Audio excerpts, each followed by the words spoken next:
सुनो, तुमने कभी साहिल पे बिखरी रेत देखी है? समंदर साथ बहता है मगर उसके मुकद्दर में हमेशा प्यास रहती है।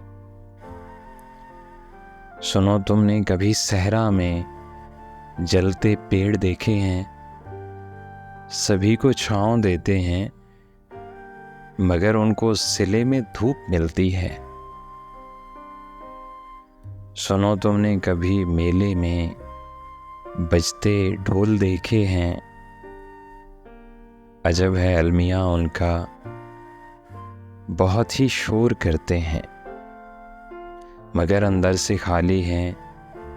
यही मेरा फसाना है, बस इतनी सी पहेली है, यही मेरी कहानी है।